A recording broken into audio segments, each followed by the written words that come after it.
welcome back. All right, this is part 2 of the experiment. So we're trying to see if we can sterilize. So I already packaged it because if you guys watched our riveting video before where we did this with a actual autoclave, I repackaged it in the sterilization pouch with the indicator, and we're going to try an instapot because an instapot is a pressure cooker, which is basically like the original autoclave, and they do actually have autoclaves that kind of look like instapots.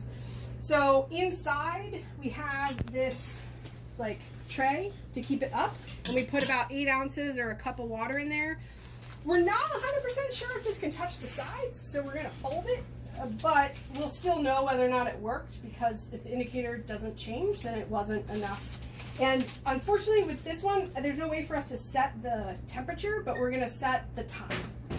So we put it in, and distilled water. Always use distilled water for things like this because there's particulates in regular water that you don't, it'll end up leaving. I'm gonna let the person who owns the Instapot set the lid on. Maybe. Technically focus. Yeah! Ooh, it makes a lot of fun noise. So you can get particulate buildup after a while when you're sterilizing, so use distilled water. So we set it, we're gonna hit manual, and then we're gonna use 15 minutes because the other one, again, it was set for 25, but it takes 10 minutes to get to full pressure and temperature. And then we're gonna hit nothing because it starts on its own. So it takes about 10 minutes for it to heat up as well. So again, in about 30 minutes, we're gonna show you guys if it worked. And before we show you, you have to vent it. So the other one, you turn the knob to vent. This one, you have to turn the knob. But from what I understand, like steam actually, I mean, steam comes out of the autoclave too, but it doesn't shoot up at you. So we're gonna vent it carefully. And then once it's vented, we'll record and show whether or not it worked. Hey, welcome back. So the Instapot's done. We let it off gas. And then, whoa, hey, when you open it, be a little more gentle. So there's a couple of things. First of all, it worked, which is awesome. So the way we know that it was successfully sterilized is, again, this indicator strip turned, and then on the back, this also, woo, yeah. So, but when we first took the lid off to see if it worked before we recorded, because, you know, why waste digital film?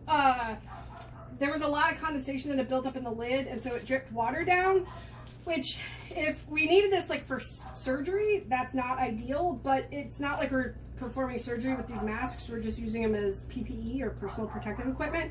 And the water in theory should be sterile, so it shouldn't matter that it dripped, but we definitely tested the scientific method. So our hypothesis is a pressure cooker is kind of like an autoclave, so it should successfully sterilize, which according to this it did, so that's pretty exciting. So again, without testing to confirm that, you know, we truly killed viral particles, this is potentially a really awesome option to help reuse and sterilize previously used face masks. And this may help combat the face mask shortage. So I'm going to put this up there. It's not me claiming that this is 100% protected. It's just, I think somebody with more initials than me should maybe look into this a little bit more to see if this is a viable option, because if it is, I mean, there's a lot of autoclaves out there, there's a lot of autoclave pouches, there's a lot of Instapots out there, and this is a potentially viable option for not just hospitals, but for local family practices and pediatricians as well. So thanks for watching.